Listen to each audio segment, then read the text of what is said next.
Hello അസ്സാം വലൈക്കും welcome back. ഇന്നിപ്പോൾ ഞാൻ ചെയ്യാൻ പോകുന്നത് നിങ്ങളെല്ലാം മറന്നു പോയിട്ടുള്ളൊരു റൈസിൻ്റെ റെസിപ്പി ഒന്ന് ഓർമ്മപ്പെടുത്തുന്ന വീഡിയോ ആണ്.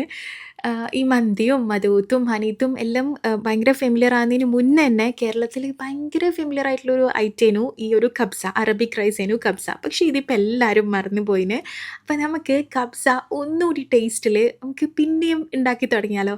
ഈ ഒരു കബ്സെങ്കിലും ട്രൈ ചെയ്താൽ പിന്നെ നിങ്ങൾ ശരിക്കും മന്തി എപ്പോഴും ഉണ്ടാക്കുന്നവരാണെങ്കിൽ പിന്നെ ഇതേ ഉണ്ടാക്കൂ, അത്രയും ടേസ്റ്റാണ്.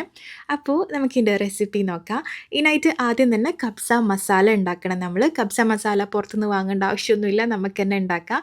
2 ടീസ്പൂണ് ചെറിയ ജീരകം, പിന്നെ ഇതാ ഒരു 5-6 ഏലക്ക, പിന്നെ ഒരു 10 എണ്ണത്തോളം ഗ്രാമ്പു വേണം, പിന്നെ ഒരു പീസ് പട്ട വേണം. ജീരകം ചെറിയ ജീരകമാണ്, ക്യുമിൻ സീഡാണ്. പിന്നെ ഇതാ ഒരു ടേബിൾ സ്പൂണിൽ കുരുമുളക്. പിന്നെ ഇത് ഓപ്ഷണലാണ്. ഈ മല്ലിൻ്റെ പൊടിയായാലും മതി, പക്ഷെ മുഴുവൻ മല്ലി ആയാലും ഒന്നുകൂടി ടേസ്റ്റ് ആയിരിക്കും കേട്ടോ. മുഴുവൻ മല്ലിയാണെങ്കിൽ 2.5 ടേബിൾ സ്പൂണ് ഇട്ട് കൊടുക്കുക.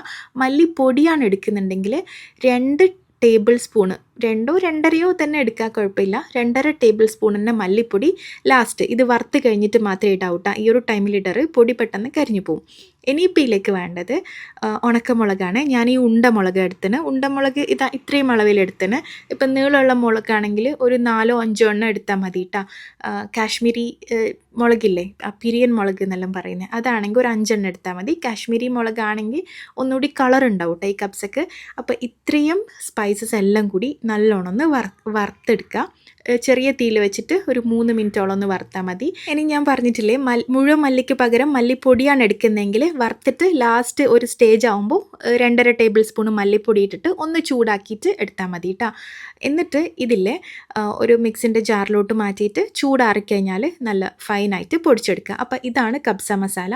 ഇത് നിങ്ങൾക്ക് വേണമെങ്കിൽ കുറച്ച് അധികം ക്വാണ്ടിറ്റിയിൽ ഉണ്ടാക്കിയിട്ട് സ്റ്റോർ ചെയ്ത് വെക്കുക കേട്ടോ. എപ്പോഴും നമ്മൾ കബ്സ ഉണ്ടാക്കുന്ന സമയത്ത് അപ്പോൾ എടുത്താൽ മതിയല്ലോ. ഞാനിങ്ങനെ ഫ്രഷ് ആയിട്ട് ഉണ്ടാക്കൽ തന്നെയാണ്. ഇനിയിപ്പോൾ അതവിടെ പൊടിച്ച് മാറ്റി വെക്കാം. ഇനിയിപ്പോൾ നമുക്ക് റൈസിൻ്റെയും ചിക്കൻ്റെയും അളവ് പറഞ്ഞുതരാം. ഞാൻ 2.5 കപ്പ് ബസ്മതി റൈസാണ് എടുക്കുന്നത്. നോർമൽ ബസ്മതി റൈസാണ്, സെല്ല റൈസ് അല്ല. ഈ കബ്സ ഉണ്ടാക്കുമ്പോൾ ഒന്നുകൂടി നല്ല ഈ നോർമൽ ബസ്മതി റൈസാണ്. ഇതാകുമ്പോൾ ഒന്നുകൂടി സോഫ്റ്റ് ആയിരിക്കും, നല്ല ടേസ്റ്റ് ആയിരിക്കും കേട്ടോ. അപ്പോൾ സെല്ല റൈസ് എടുക്കുന്നവർക്ക് അങ്ങനെ എടുക്കാം. അപ്പോൾ 2.5 കപ്പ് ബസ്മതി റൈസ് ഞാനിതൊന്ന് കഴുകിയിട്ട് 15 മിനിറ്റ് സോക്ക് ചെയ്ത് വെക്കാം. അപ്പോൾ സെല്ല റൈസ് ആണെങ്കിൽ 45 മിനിറ്റ് മുതൽ 1 മണിക്കൂർ വരെ സോക്ക് ചെയ്തിട്ട് വെക്കണേ. ഇതിപ്പോൾ നോർമൽ ആയതുകൊണ്ട് ഞാൻ 15 മിനിറ്റേ വെക്കുന്നുള്ളൂ. പിന്നെ 2.5 കപ്പ് അരിക്ക് 1 കിലോ ചിക്കനാണ് ഞാൻ എടുത്തത്. ഇപ്പോൾ ചിക്കൻ്റെ അളവ് കുറച്ച് കൂടിയാലും കുറഞ്ഞാലൊന്നും കുഴപ്പമില്ല, പക്ഷെങ്കിൽ ഇത് ഒരു കറക്റ്റ് അളവാണ്. ഇപ്പോൾ 3 കപ്പ് അരിക്ക് വരെ 1 കിലോ ചിക്കൻ എടുക്കുക, കുഴപ്പമില്ല. ഇനിയിപ്പോൾ ഇല്ലേ വലിയൊരു പാത്രം വെക്കുക. എന്നിട്ട് ഇതിലേക്ക് ഞാൻ 1/4 കപ്പ് സൺഫ്ലവർ ഓയിൽ ഒഴിച്ച് കൊടുത്തിന്. പിന്നെ ബട്ടർ ഇടുന്നുണ്ട്, ഇത് ഓപ്ഷണലാണ്. ബട്ടർ ഇട്ടാൽ ഒന്നുകൂടി ടേസ്റ്റ് ആയിരിക്കും കേട്ടോ. 1/4 കപ്പ് സൺഫ്ലവർ ഓയിലും 2 ടേബിൾ സ്പൂൺ ബട്ടറും ഇട്ട് കൊടുത്ത്. നിങ്ങൾക്ക് വേണമെങ്കിൽ ബട്ടർ ഇടുന്നില്ലെങ്കിൽ കുറച്ചും കൂടി സൺഫ്ലവർ ഓയിൽ കൂടുതൽ എടുത്താൽ മതി. എന്നിട്ട് ഇതിലേക്കും കുറച്ച് സ്പൈസസ് ഇടുന്നുണ്ട്. ചെറിയ ജീരകം, ഗ്രാമ്പു, പട്ട, ഏലക്ക ഇതെല്ലാം ഇട്ടിട്ട് ഒന്ന് ചൂടാകുന്ന സമയത്ത് ഇതിലേക്ക് ഒരു വലിയ സവാള എടുത്ത്. കുഞ്ഞി സവാളയാണെങ്കിൽ 2 എടുത്തു, വലിയതാണെങ്കിൽ ഒരൊറ്റ 1 മാത്രം മതി കേട്ടോ. ഇനിയിപ്പോൾ ഇത് നല്ലോണം വാടി കളറ് ചേഞ്ച് ആവുന്ന വരെ, മുരിഞ്ഞ് വരണ്ട, പക്ഷേ കളർ നല്ലോണം മാറുന്നവരെ വെക്കണം. അതിന് മുന്നേ ഇതിലേക്ക് ഒറ്റ പീസ് മാത്രം ചിക്കൻ സ്റ്റോക്ക് ഇടുന്നുണ്ട്. ഇത് വേണമെങ്കിൽ നിങ്ങൾക്ക് ഇടാണ്ട് വെക്കുക, പക്ഷേ ചിക്കൻ സ്റ്റോക്ക് ഇട്ടാൽ ഒന്നുകൂടി ടേസ്റ്റ് കൂടുതലായിരിക്കും കേട്ടോ. പിന്നെ മന്തിയിലിടുന്ന പോലെ കുറേയൊന്നും ഇടേണ്ട ആവശ്യമില്ല, ഒരൊറ്റ പീസ് മാത്രം മതി. ഇനി ഉള്ളി നല്ലോണം ഒന്ന് വാടി വരട്ടെ. അങ്ങനെ ഉള്ളി നല്ലോണം വാടിക്കഴിഞ്ഞാൽ ഇത് തുറന്നിട്ട് ഇതിലേക്ക് ഇഞ്ചി വെളുത്തുള്ളി പേസ്റ്റ് ഇട്ട് കൊടുക്കണം. എനിക്ക് പേസ്റ്റോ അല്ലെങ്കിൽ ഇതുപോലെ ചതച്ചിട്ട് കൊടുക്കുക. ഇത് രണ്ടും ഓരോ ടേബിൾ സ്പൂണ് വീതമാണ് കേട്ടോ എടുത്തിന്. ഇതാ ഇങ്ങനെ ഓരോരോ ടേബിൾ സ്പൂൺ വീതം. ഞാനിപ്പോൾ ചതച്ചിട്ട് എടുത്ത് പേസ്റ്റ് ആക്കിയാലാണ് ഒന്നുകൂടി നല്ല. ഇനിയിപ്പോൾ ഇതും നല്ലോണം ഒന്ന് വാടണം. ഇതിങ്ങനെ വാട്ടിയെടുക്കണം, അത് നിർബന്ധമാണ് കേട്ടോ. കാരണം നല്ലോണം ഒന്ന് കളർ ചേഞ്ച് ആവുന്ന വരെ തന്നെ വാടണം, അപ്പോഴാണ് നല്ല ടേസ്റ്റ് ഉണ്ടാവുക. ഇനിയിപ്പോൾ അത് വാടി വരുന്ന സമയത്ത് നമുക്ക് ടൊമാറ്റോ പേസ്റ്റ് ആക്കി എടുക്കുക. ഞാനിപ്പോൾ ഇതാ 3 തക്കാളി എടുത്തിന്. ഒന്ന് വലുതാണ്, നല്ല വലുതാണ് കേട്ടോ. ബാക്കി രണ്ടും ഒരു മീഡിയം സൈസാണ്. അപ്പോൾ ഇത്രയും തക്കാളിയാണ് ഞാനിപ്പോൾ ഉണ്ടാക്കുന്ന ഈ ഒരു ക്വാണ്ടിറ്റിക്ക് വേണ്ട. അപ്പോൾ നിങ്ങളെ തക്കാളി ഭയങ്കര ചെറുതല്ലാണെങ്കിൽ അതിനനുസരിച്ചിട്ട് 4-5 കൂട്ടിയെടുക്കണേ. അപ്പോൾ ഞാൻ പറഞ്ഞ ക്വാണ്ടിറ്റി മനസ്സിലായിട്ടുണ്ടാവുമെന്ന് വിചാരിക്കുന്നത്. ഈ തക്കാളി പേസ്റ്റിലാണ് അതിൻ്റെ റൈസിൻ്റെ നല്ലൊരു ടേസ്റ്റ് കിട്ടുക കേട്ടോ. ചെറിയൊരു പുളിപ്പെല്ലായിട്ട്. അപ്പോൾ ഇതാ അതൊന്ന് അരച്ചെടുക്കുമ്പോഴത്തേക്ക് നമ്മൾ ഉള്ളിയും ഇഞ്ചിയും വെളുത്തുള്ളിയും നല്ലോണം മൂത്ത് വന്നിന് നല്ലൊരു സ്മെല്ല് വരും കേട്ടോ. ഇനിയിപ്പോൾ ഇതിലേക്ക് നമുക്ക് ടൊമാറ്റോ പേസ്റ്റ് ഒഴിച്ച് കൊടുക്കുക. റെഡിമെയ്ഡ് വാങ്ങുന്ന ടൊമാറ്റോ പേസ്റ്റ് വേണമെങ്കിൽ നിങ്ങൾക്ക് യൂസ് ആക്കാം. അതാവുമ്പോൾ കുറച്ചുകൂടി കളർ കിട്ടും. അല്ലെങ്കിൽ ഇതന്നെ മതി കേട്ടോ. ഈ കബ്സിൻ്റെ റെസിപ്പി ഞാൻ കുറേ വർഷം മുന്നേ ചെയ്തിട്ടുണ്ടായിരുന്നു. പക്ഷേങ്കിൽ അതിനേക്കാളും ടേസ്റ്റ് ആയിട്ടുള്ളൊരു റെസിപ്പിയാണ് ഇത്. അത് ഞാൻ മുന്നേ ഉണ്ടാക്കുന്നൊരു റെസിപ്പിയായിരുന്നു. അപ്പോൾ തക്കാളി പേസ്റ്റ് ഒഴിച്ചിട്ട് പിന്നെ ഇത് അങ്ങനെ വേവാൻ വെയിറ്റ് ചെയ്യുന്നും വേണ്ട. നമുക്ക് നമ്മൾ നേരത്തെ പൊടിച്ച് വെച്ചിട്ടുള്ള കബ്സ മസാല ഇതിലേക്ക് ഇട്ട് കൊടുക്കുക. അപ്പോൾ ഇത് കുറച്ച് അധികം ഉണ്ട് കേട്ടോ. മൊത്തത്തിൽ ഇട്ട് കൊടുക്കാൻ പാടില്ല. ഞാൻ ഏകദേശം ഒരു 3.5 ടേബിൾ സ്പൂണാണ് ഇപ്പോൾ ഇട്ട് കൊടുക്കുന്നത്. നിങ്ങൾ എത്ര പൊടിച്ചിനോ ഞാനിപ്പം പറഞ്ഞ അളവിൽ കുറച്ച് മാറ്റി വെക്കണേ. അപ്പോൾ ഞാൻ ഈ കാണിച്ചത് ഞാൻ ഉണ്ടാക്കുന്ന കബ്സക്ക് കറക്റ്റ് അളവാണ്. അപ്പോൾ കുറച്ച് മാറ്റി വെക്കുന്ന ലാസ്റ്റ് ചിക്കൻ ഒന്ന് മാരിനേറ്റ് ചെയ്തിട്ടൊന്ന് ഫ്രൈ ചെയ്യാൻ വേണ്ടിയിട്ടാണ് മാറ്റി വെച്ചത്. ഇനി ഇതിലേക്ക് കുറച്ച് പച്ചമുളക് ഇട്ട് കൊടുക്കുക, ഒരു 5-6 പച്ചമുളക്. പിന്നെ ഒന്നുകിൽ ഉണക്ക നാരങ്ങ അല്ലെങ്കിൽ ഇതുപോലെ നോർമൽ ഫ്രഷ് ലെമൺ തന്നെ യൂസ് ആക്കുക കേട്ടോ. 2 പീസായിട്ട് ഇട്ട് കൊടുത്താൽ മതി. പിഴിയേണ്ട ആവശ്യമൊന്നുമില്ല, അങ്ങനെ തന്നെ ഇട്ടാൽ മതി. എന്നിട്ട് നമ്മൾ ചിക്കനും കൂടി ഇടുന്നുണ്ട്. ഇത് 1 കിലോ ചിക്കനാണ്. ഇനി ഇപ്പം ഞാൻ ഇതിലേക്ക് ഒരു 2 ടീസ്പൂണ് ഉപ്പ് ഇട്ട് കൊടുക്കുന്നുണ്ട്. ഉപ്പ് കുറച്ചുകൂടി സമയം കഴിഞ്ഞിട്ട് നമുക്ക് നോക്കിയിട്ട് ആഡ് ആക്കാം.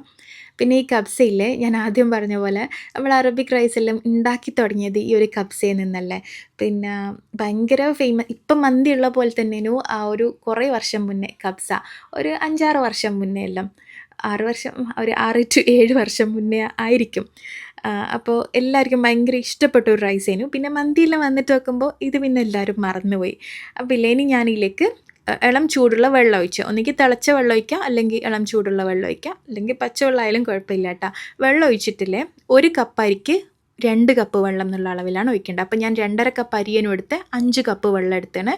എന്നിട്ട് ഇതിൽ ഉപ്പ് ചെക്ക് ചെയ്യുക. ഉപ്പ് മുന്നിട്ട് നിൽക്കണം. അരി വേവാനുള്ള ഉപ്പും ഈ ഒരു ടൈമിൽ തന്നെ ഇട്ട് കൊടുക്കണം. ഞാൻ 2 ടീസ്പൂൺ ഉപ്പും കൂടി ഇട്ട് കൊടുത്തണ്. എന്നിട്ട് ഞാൻ ഒന്നുകൂടി ടേസ്റ്റ് ചെയ്യുന്നുണ്ട് കേട്ടോ. അപ്പോൾ എപ്പോഴും നമ്മൾ അരിയെല്ലാം വേവിക്കുമ്പോൾ വെള്ളത്തിന് ഉപ്പ് കുറച്ച് നമ്മൾ ടേസ്റ്റ് ചെയ്യുന്ന സമയത്ത് കുറച്ച് ഉപ്പ് മുന്നിട്ട് നിൽക്കണം. അങ്ങനെ ആവുമ്പോൾ ചിക്കൻ വേവുന്ന സമയത്ത് ചിക്കൻ്റെ ഉള്ളിലോട്ട് നല്ലോണം ഉപ്പ് പിടിക്കും. അതിനാണ് ഇപ്പോഴേ അരിക്കും വേണ്ടിയിട്ടുള്ള ഉപ്പ് നമ്മൾ ഇട്ട് കൊടുക്കുന്നത് കേട്ടോ. ഇങ്ങനെ നിങ്ങൾ എന്തായാലും ചെയ്യണേ. ഇനിയിപ്പോൾ ഇത് അടച്ച് വെച്ചിട്ട് ചിക്കൻ നന്നായിട്ട് വെന്ത് വരുന്നവരെ വെയിറ്റ് ചെയ്യാം. ഇതിപ്പോൾ ഞാനെടുത്ത ചിക്കൻ ഒരു 20 മിനിറ്റ് കൊണ്ട് ഫുള്ളായിട്ട് കുക്കായി വരും. നിങ്ങളെടുക്കുന്ന ചിക്കൻ്റെ സൈസ് പോലെ ചിലപ്പോൾ 15 മിനിറ്റ് കൊണ്ട് കുക്കാവും, അല്ലെങ്കിൽ അരമണിക്കൂർ വേണ്ട വരും. വേണമെങ്കിൽ നിങ്ങൾക്ക് ഇത് കുക്കറിലും ചെയ്യാം കേട്ടോ. അപ്പോൾ നിങ്ങൾക്ക് വലിയ കുക്കറില്ലെങ്കിൽ ചിക്കൻ കുക്കറിൽ വേവിച്ചിട്ട് പിന്നെ അത് വലിയൊരു പാത്രത്തിലോട്ട് മാറ്റി റൈസ് വേവിച്ചാൽ മതി. അങ്ങനെ ചെയ്യുന്നുണ്ട്, അങ്ങനെയും ചെയ്യാം. കാരണം നാട്ടിലെ വലിയ ചിക്കൻ പീസസ് എല്ലാം ആകുമ്പോൾ വേവാൻ കുറച്ച് സമയം എടുക്കും. കുക്കറാകുമ്പോൾ പെട്ടെന്ന് വെന്ത് കിട്ടും കേട്ടോ. ഇനിയിപ്പോൾ ഇല്ലേ, നിങ്ങൾക്ക് വേണമെങ്കിൽ ഈ ചിക്കൻ ഇതിൽ തന്നെ വെച്ചിട്ട് അതിൽ തന്നെ അരിയിട്ട് വേവിച്ചെടുക്കുക. പക്ഷെങ്കിൽ ഇത് സെപ്പറേറ്റ് ആക്കി എടുത്ത് അതൊന്ന് ഷാലോ ഫ്രൈ ചെയ്തെടുത്ത് സെർവ് ചെയ്യുമ്പോഴാണ് ഒന്നുകൂടി ടേസ്റ്റ് ഉണ്ടാവുക. അപ്പം ഞാൻ ഓൾമോസ്റ്റ് എല്ലാം എടുത്ത് മാറ്റിന് ചെറിയ ചെറിയ പീസസ് എല്ലാം അതിലേക്ക് തന്നെ വെച്ചിന് കേട്ടോ. അപ്പോൾ ഇങ്ങനെ ചെയ്യുകയാണെങ്കിൽ പ്രത്യേകിച്ച് ഗസ്റ്റ് എല്ലാം വരുമ്പോൾ നിങ്ങൾക്ക് ഒന്നുകൂടി അടിപൊളിയായിട്ട് സെർവ് ചെയ്യാൻ, ടേസ്റ്റിൽ സെർവ് ചെയ്യാൻ പറ്റും. ഇനിയിപ്പോൾ ഈ വെള്ളത്തിലോട്ട് ഞാൻ അരി ഇടുന്നുണ്ട്. പിന്നെ നിങ്ങൾക്ക് ഓപ്ഷണലാണ് ക്യാരറ്റ് ഇതേപോലെ കുറച്ച് നീളത്തിൽ കട്ട് ചെയ്തിട്ട് ഇട്ട് കൊടുത്താൽ ഒന്നുകൂടി അടിപൊളിയായിരിക്കും കേട്ടോ. റൈസ് കാണാനും ടേസ്റ്റും നല്ല രസമായിരിക്കും. ഇനിയിപ്പോൾ ഈ റൈസ് ഇതിൽ കുക്ക് ചെയ്യുക. ഇതിലിപ്പോൾ ഉപ്പൊന്നും അഡീഷണൽ ഇടേണ്ട ആവശ്യമില്ല. നമ്മൾ നേരത്തെ റൈസിൻ്റെ എല്ലാം വേണ്ടുന്ന ഉപ്പിട്ടാണ്. വെള്ളവും കറക്റ്റ് തന്നെയായിരിക്കും. നിങ്ങൾക്ക് വെള്ളത്തിൻ്റെ അളവിലൊന്നും ഡൗട്ട് വേണ്ട കേട്ടോ. ഇനിയിപ്പോൾ അതൊരു മീഡിയം ഫ്ലെയിമിൽ അടച്ച് വെക്കുക. പിന്നെ ആ ഒരു ടൈമിൽ ചിക്കനിൽ നമ്മൾ നേരത്തെ മാറ്റി വെച്ചിട്ടുള്ള കബ്സ പൗഡറും പിന്നെ കുറച്ച് ഉപ്പും കൂടി ഇതിലേക്ക് ആഡ് ആക്കണം കേട്ടോ. ഈ സമയത്ത് പുറമേ കുറച്ച് ഉപ്പ് വേണ്ട വരും. മെല്ലെ ഒന്ന് മിക്സ് ചെയ്യുക. ചിക്കൻ ഓൾറെഡി കുക്കായതല്ലേ, പൊട്ടിപ്പോവാണ്ട് മെല്ലെ ഒന്ന് മാരിനേറ്റ് ചെയ്തിട്ട് ഇത് ഫ്രൈ ചെയ്തെടുക്കാം കേട്ടോ. പിന്നെ ഇത് ഫ്രൈ ചെയ്യാനും ഞാൻ ബട്ടർ തന്നെയാണ് കേട്ടോ യൂസ് ചെയ്യുന്നത്. നിങ്ങൾക്ക് വേണമെങ്കിൽ ഓയിൽ യൂസ് ചെയ്യുക. ഓയിലോ വെളിച്ചെണ്ണയോ യൂസ് ചെയ്താലും കുഴപ്പമൊന്നുമില്ല. ബട്ടർ ആകുമ്പോൾ ഒന്നുകൂടി ടേസ്റ്റ് കൂടുതലായിരിക്കും. നമ്മൾ എന്തും ബട്ടറിൽ ഫ്രൈ ചെയ്യുമ്പോൾ നല്ല ടേസ്റ്റ് ആയിരിക്കുമല്ലോ. ഇനിയിപ്പോൾ ഇത് ഇതിലേക്കിട്ടിട്ട് തിരിച്ചു മറിച്ചിട്ടിട്ട് ഫ്രൈ ചെയ്തെടുക്കാം. ഞാൻ പൊതുവെ കുറേ റൈസിൻ്റെ റെസിപ്പീസ് ഷെയർ ചെയ്തിട്ടുണ്ടേനു. ഞാൻ പറഞ്ഞിട്ടില്ലേ, കുറേ വർഷം മുന്നേ കബ്സ റെസിപ്പി ഞാൻ ഷെയർ ചെയ്തതാണ്. ആ റെസിപ്പി ഇപ്പവും കണ്ട് ട്രൈ ചെയ്യുന്നവരുണ്ട്. അപ്പോൾ ഒന്നുകൂടി ടേസ്റ്റിൽ കബ്സെങ്കിലും ഉണ്ടാക്കിക്കോട്ടെ എന്ന് വിചാരിച്ചിട്ടാണ് ഞാൻ ഇന്ന് ഈ റെസിപ്പി ഷെയർ ചെയ്യാൻ കാരണം കേട്ടോ. അപ്പോൾ ഒരു 5 മിനിറ്റ് കഴിഞ്ഞാലും തന്നെ ഈ റൈസിൽ വെള്ളം ഏകദേശം വെള്ളവും അരിയും സെയിം ലെവലായിട്ട് വന്നിന്. ഈ ഒരു സ്റ്റേജ് ആയിക്കഴിഞ്ഞാലില്ലേ, നമുക്കിത് ദം ചെയ്യുന്ന പോലെ ഒന്ന് മൂടി വെക്കാം. ഫോയിൽ പേപ്പർ ഉണ്ടെങ്കിൽ ഇതേപോലെ ഫോയിൽ പേപ്പർ വെച്ചിട്ട് മൂടാം, അല്ലെങ്കിൽ ഫോയിൽ പേപ്പറിൻ്റെ നിർബന്ധമൊന്നുമില്ല. ഇങ്ങനെ ഫോയിൽ വെച്ച് കഴിഞ്ഞാൽ കുറച്ചും കൂടി പെട്ടെന്ന് കുക്കായി വരും കേട്ടോ റൈസ്. ഇനി ഇങ്ങനെ ഫോയിൽ വെച്ചിട്ട് അല്ലെങ്കിൽ ഫോയിൽ വെക്കാണ്ടോ ഈ ഒരു സ്റ്റേജ് ആയിക്കഴിഞ്ഞാൽ തീ നല്ലോണം കുറച്ച് വെക്കണേ.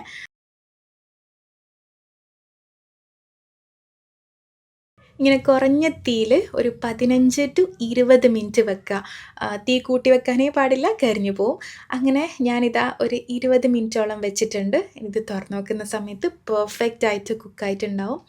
ഇതിൻ്റെ സ്മെല്ല് തന്നെ ഭയങ്കര അടിപൊളിയാണ്. ഇനി ഇതങ്ങനെ ഇളക്കാനൊന്നും നിൽക്കണ്ട, മിക്സ് ആക്കേണ്ട ആവശ്യമൊന്നുമില്ല. ഡയറക്റ്റ് അങ്ങ് സെർവ് ചെയ്താൽ മതി. കാരണം നമ്മൾ കൂടുതൽ മിക്സ് ആക്കും തോറും അരി പൊട്ടിപ്പോകാനുള്ള ചാൻസ് ഉണ്ടാവും കേട്ടോ. ഇത് കണ്ട നല്ല പെർഫെക്റ്റ് ആയിട്ട് ഇതിൻ്റെ ടേസ്റ്റ് എന്ന് പറയുകയാണെങ്കിൽ ചെറിയൊരു എരിവുണ്ടാവും. കാരണം നമ്മൾ മസാലയിൽ ഉണക്കമുളക് ഇട്ടാണ്, പിന്നെ പച്ചമുളകും എക്സ്ട്രാ ഇട്ടിട്ടുണ്ട്. അപ്പോൾ ചെറിയൊരു എരിവും നല്ല മസാലയും എല്ലാം ഉള്ള അടിപൊളി ടേസ്റ്റുള്ളൊരു കബ്സയാണ്. എന്തായാലും എല്ലാവരും ട്രൈ ചെയ്ത് നോക്കുക. ഞാൻ പറഞ്ഞ പോലെ ചിക്കൻ സെപ്പറേറ്റ് എടുത്ത് ഫ്രൈ ആക്കണ്ട എന്നുള്ളവർക്ക് ആക്കണ്ട. പക്ഷെ അങ്ങനെ ചെയ്താലാണ് ചിക്കനും കുറച്ചുകൂടി ടേസ്റ്റ് ഉണ്ടാവുക. കാരണം നമ്മൾ എക്സ്ട്രാ മസാലയെല്ലാം മാറ്റി വെച്ചിട്ട് ചിക്കനിൽ ഇട്ടിട്ടാണല്ലോ ഫ്രൈ ചെയ്യുന്നത് കോട്ട് ചെയ്തിട്ട്. അപ്പോൾ അതിനൊരു പ്രത്യേക ടേസ്റ്റാണ്. അപ്പോൾ എല്ലാവരും ട്രൈ ചെയ്ത് നോക്കുക. എല്ലാവരും വീട്ടിലുള്ള ഐറ്റംസ് എല്ലാം മാത്രമേ വേണ്ടൂ, ക്യാപ്സിക്കം ഒന്നും ആവശ്യമില്ല. ഈ ഡ്രൈഡ് ലെമൺ ഇല്ലെങ്കിലും കുഴപ്പമില്ല, ഇതേപോലെ ഫ്രഷ് ലെമൺ വെച്ചിട്ടും ഇങ്ങനെയൊക്കെ ഉണ്ടാക്കാം. അപ്പോൾ ഉണ്ടാക്കി നോക്കിയിട്ട് ഫീഡ്ബാക്ക് അറിയിക്കുക. ഞാൻ എല്ലാ അറബിക് റൈസിൻ്റെ റെസിപ്പി ഷെയർ ചെയ്താലും കുറേ പേര് ട്രൈ ചെയ്യലുണ്ട്, എല്ലാവർക്കും ഭയങ്കര ഇഷ്ടമാവലുണ്ട്. Thank you so much. അപ്പോൾ ഇനി ഏത് അറബിക് റൈസിൻ്റെ റെസിപ്പിയാണ് ചെയ്യേണ്ടതെന്നൊന്ന് കമൻറ്റ് ആക്കണേ. അപ്പോൾ ഉണ്ടാക്കി നോക്കിയിട്ട് ഫീഡ്ബാക്ക് അറിയിക്കുക. പിന്നെ ഇത് ചൂടോടെ വേണം കേട്ടോ സെർവ് ചെയ്യാൻ. അപ്പോൾ ഇൻഷാല്ലാ പുതിയ പുതിയ റെസിപ്പീസും വ്ളോഗ്സിലായിട്ട് നമുക്ക് കാണാം. Thank you, by.